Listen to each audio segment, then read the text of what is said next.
तो बड़ी खबर का रुख करेंगे। बता दें आपको कि तारीखों के ऐलान के साथ ही बंगाल में सियासी लड़ाई और तेज हो गई है। बीजेपी और टीएमसी में पोस्टर वॉर हो रही है। बीजेपी ने एक पोस्टर जारी किया है जिसमें 9 महिला बीजेपी नेताओं की तस्वीरें हैं और साथ में ममता बनर्जी को भी उसमें दिखाया गया है। बीजेपी के पोस्टर में लिखा है कि बंगाल को बुआ नहीं बेटी चाहिए। टीएमसी ने भी नया नारा दिया है कि बंगाल को सिर्फ अपनी बेटी पर भरोसा है, यानी कि बंगाल की लड़ाई अब बुआ और बेटी पर आ गई है। हुगली की रैली में प्रधानमंत्री मोदी ने भी बंगाल की बेटी का जिक्र किया था। उन्होंने कहा था कि बंगाल में बेटियों का हक छीना जा रहा है।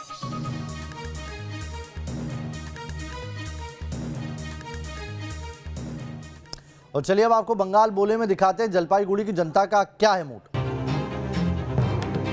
ममता बनर्जी ठीक है, लेकिन दलाल खा जाता है पैसा।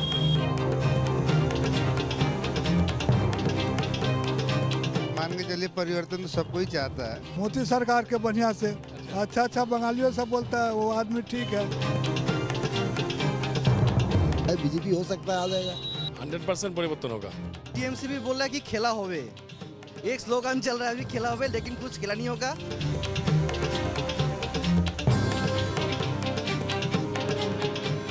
काम तो दीदी ने बहुत किया, क्योंकि नौकरी तो है ही नहीं, इधर गरीबी बहुत ज्यादा है। पश्चिम बंगाल के चुनावी सफर पर आप पहुंचे हैं हम जलपाईगुड़ी। जलपाईगुड़ी उत्तर बंगाल का दूसरा सबसे बड़ा शहर है। जो पर्यटक सिलीगुड़ी जाते हैं, दार्जिलिंग घूमने के लिए जाते हैं, वो इस बेल्ट में आने पर जलपाईगुड़ी भी घूमने के लिए आते हैं। जलपाईगुड़ी जाना जाता है अपने प्राकृतिक सौंदर्यता के लिए, फॉरेस्ट रिजर्व एरियाज के लिए जाना जाता है। जलपाईगुड़ी कभी प्रसिद्ध हुआ करता था जैतून के लिए भी। जलपाईगुड़ी सामरिक लिहाज से भी काफी महत्वपूर्ण है, क्योंकि ये देश के बाकी हिस्सों को पूर्वोत्तर के राज्यों से जोड़ता है, लिहाजा ये इलाका काफी महत्वपूर्ण है। पिछले चुनाव में यहां से कांग्रेस के प्रत्याशी ने जीत हासिल की थी, लगातार सुखविलास यहां से जीतते रहे हैं, लेकिन सवाल यह उठता है क्या इस बार यहां पर परिवर्तन की बातचीत होगी? यहां के मतदाताओं का मूड क्या है, यह हम जानने की कोशिश करेंगे और यह भी जानेंगे कि यहां के लोगों की चुनावी नब्ज क्या है। वो राज्य की सत्ता में परिवर्तन देखना चाहते हैं या फिर उनके लिए मौजूदा सरकार ठीक है? बंगाली मानुष का चुनावी मूड समझने के लिए हम पहुंच चुके हैं कोलकाता से 610 किलोमीटर दूर जलपाईगुड़ी। चुनाव तारीखों का ऐलान हो चुका है। जलपाईगुड़ी जिले की सभी 7 सीटों पर 5वें चरण में 17 अप्रैल को वोटिंग होनी है। सवाल है कि क्या यहाँ भी परिवर्तन के बयार है या जनता फिर एक बार दीदी के ही साथ है? इन सवालों का जवाब यहाँ के वोटर से ही जानने की कोशिश करेंगे, लेकिन पहले आपको वो मंदिर ले चलते हैं जिसका इस शहर से सदियों पुराना नाता रहा है। जलपाईगुड़ी के चुनावी सफर पर आप पहुंचे हैं जलपेश मंदिर। जलपाईगुड़ी शहर से करीब 25 किलोमीटर की दूरी पर यह मंदिर है। काफी विख्यात मंदिर है और इस मंदिर को लेकर लोगों के मन में आस्था भी काफी गहरी है। भगवान शिव को समर्पित है ये मंदिर और माना जाता है कि जलपाईगुड़ी शब्द की उत्पत्ति जलपेश शब्द से हुई थी। इतिहास के अगर अधूरे पन्नों पर आप नजर डालते हैं तो इस मंदिर की स्थापना बगदाद के अंतिम शासक राजा जलपेश ने पहली बार 800 ईसा पूर्व में की थी। बाद में कई राजाओं ने इस मंदिर पर हमला किया, इसे नष्ट किया, जबकि कुछ राजाओं ने इसे पुनर्स्थापित करने की कोशिश की। 1665 साल आया तो कोच राजवंश के राजा प्रण नारायण ने मंदिर की पुनर्स्थापना की, लेकिन इसके बाद भूकंप भीषण आया और इसके बाद ये मंदिर का काफी हिस्सा नष्ट हो गया। लेकिन एक बार फिर से इस मंदिर की पुनर्स्थापना की गई, इस इमारत को खड़ा किया गया और मौजूदा स्वरूप में ये मंदिर आपके सामने है। जलपाईगुड़ी जो लोग घूमने के लिए भी आते हैं वो जलपेश मंदिर आते हैं भगवान शिव के दर्शन करने के लिए। इसके साथ ही जलपाईगुड़ी में रहने वाले लोग भी इस मंदिर में भगवान शिव की पूजा अर्चना के लिए आते हैं, क्योंकि भगवान शिव और इस मंदिर के प्रति लोगों के मन में काफी गहरी आस्था है। जलपाईगुड़ी के इतिहास को तो आपने समझ लिया, लेकिन यहाँ का सियासी भूगोल क्या है यह आपको जल्द ही बता देते हैं। 2016 में जिले की 7 विधानसभा सीटों में टीएमसी को 6 सीटों पर जीत मिली थी, जबकि जलपाईगुड़ी शहर की सीट कांग्रेस को मिली थी। विधानसभा चुनाव में बीजेपी का खाता भले ही न खुला हो, लेकिन 2019 में सियासी चक्र 360 डिग्री घूम गया है। 2019 लोकसभा चुनाव में बीजेपी ने यहां से जीत हासिल की है। 6 विधानसभा सीटों पर बीजेपी को जीत मिली, जबकि 1 सीट पर टीएमसी को बढ़त थी। जलपाईगुड़ी के वोटरों का मूड समझने के लिए हम सबसे पहले पहुंच गए चाय बागान।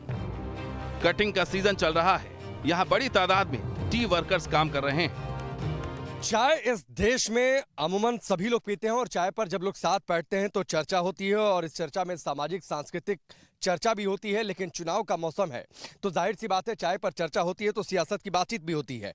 लेकिन उन चाय बागानों में काम करने वाले लोगों की स्थिति क्या है, ये शायद बहुत कम लोग इससे इत्तेफाक रखते हैं या फिर सरकारें भी इस पर काफ़ी कम सोचती हैं।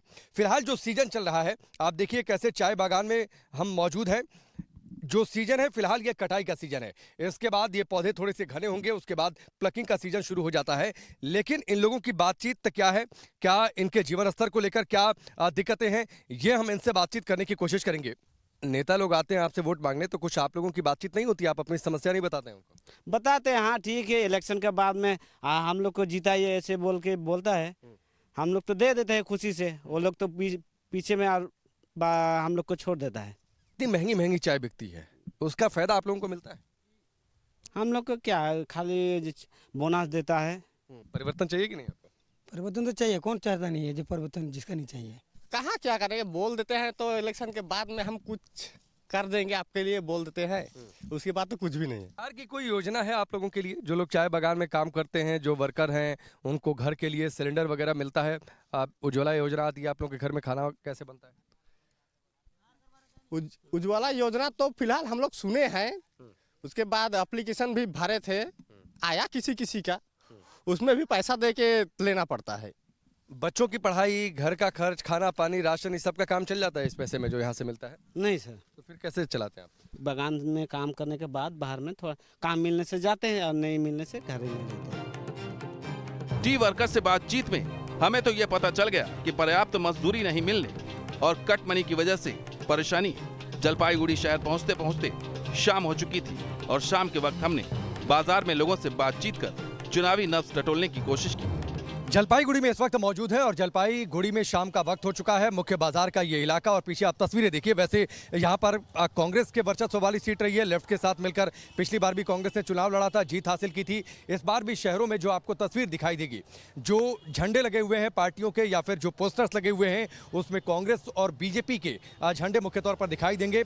कांग्रेस का दावा है कि इस बार भी वो सीट हासिल करेगी, इस बार भी लेफ्ट के साथ गठबंधन करके चुनाव लड़ रही है। सवाल ये उठता है कि क्या एक बार फिर से ये सीट कांग्रेस के हिस्से जाएगी यहाँ पर या फिर परिवर्तन की बातचीत होगी? ये हम लोगों से बातचीत कर लगातार जानने की कोशिश करेंगे और ये समझेंगे कि आखिरकार उनका चुनावी मूड क्या है, उनकी नब्ज क्या कुछ कहती है आने वाले चुनावों को लेकर। लोकल जो मुद्दे हैं इस बार यहाँ पर, क्या लोग किन पॉइंट्स पर बातचीत कर रहे हैं? इलेक्शन पे बातचीत हो रहा है, नौकरी नहीं है, सड़क बहुत खराब है, सड़क खराब है, बहुत ही वाटर का प्रॉब्लम है। जलपाईगुड़ी में 10 साल और 10 साल के पहले अगर मैं आपसे कंपैरिजन करने के लिए कहूँ, कितना बदला जलपाईगुड़ी? बहुत बदला। अब तो आप जैसे आप घूम रहे हैं, अब तो दिखाई दे रहा है आपका जो बिजली है, सड़क है, सभी ठीक ठाक चल रहा है। तो ये शहर आपको लगता है कि बदला है पिछले 10 सालों में ममता दीदी के शासनकाल में? 25 वार्ड है, 25 वार्ड में रास्ता 75% अच्छा बना हुआ है और पीने का पानी तो अभी जो पुराना पाइप है उससे घर घर में गली गली में घुसाई दिया। क्या इस बार चुनाव में मुद्दा क्या रहने वाला है, इशू क्या रहने वाला है? इशू सबसे पहले तो है नौकरी। हाँ, क्योंकि नौकरी तो है ही नहीं, इधर गरीबी बहुत ज़्यादा है। आपको लगता है कि उन्होंने काम ठीक किया है जलपाईगुड़ी के लिए? नहीं, जितना जरूरत था उतना तो किया नहीं। तो परिवर्तन होना चाहिए आपको? परिवर्तन तो होना चाहिए। ममता बनर्जी जितना दावा करती थी, उन्होंने काम किया है उस दावे के मुताबिक? बहुत अच्छा काम किया ममता बनर्जी, बहुत ही बेहतरीन काम। नॉर्थ बंगाल में सबसे बड़ा बेहतरीन काम किया ममता बनर्जी। तो लोग यहाँ परिवर्तन की बातचीत कर रहे हैं या फिर ठीक है मामला? नहीं, ये तो टीएमसी भी बोल रहा है कि खेला होवे, एक स्लोगन चल रहा है अभी, खेला होवे, लेकिन कुछ खेला नहीं होगा। तो आपको लगता है कि ये परिवर्तन होगा या फिर होना चाहिए इस बार? वो काम तो दीदी ने बहुत किया, ये मतलब जो बोलेगा काम नहीं किया वो तो गलत होगा। और राज्य में ममता बनर्जी के काम से जलपाईगुड़ी के लोग खुश हैं, नाराज हैं, क्या है लोगों की सोच? उनका तो काम जो है ना, उसका दलाल लोग ज़्यादा खा जाता है पैसे। मतलब मान के चलिए परिवर्तन तो सबको ही चाहता है। मोदी सरकार के बढ़िया से अच्छा बंगालियों से बोलता है, वो आदमी ठीक है। नया सरकार आने वाला है, बीजेपी हो सकता है आ जाएगा। दादा आपको भी लगता है परिवर्तन हो जाएगा? हो भी सकता है, देखिए, लोगों से जब आप पॉलिटिकल ओपिनियन पूछिए तो कई बार लोग बहुत खुलकर बोलने से बचते हैं। हालांकि इसकी वजह नहीं बताते हैं। इशारों में इन्होंने अपनी बातचीत तक कह दी। शायद हो सकता है कि इसका संदेश आप समझ गए होंगे। लोग ये कह रहे हैं कि परिवर्तन होना चाहिए, लेकिन इतना तो तय है कि आप देखिए, इस बार का मुकाबला पश्चिम बंगाल चुनाव में वो आसान तो बिल्कुल नहीं होने जा रहा है।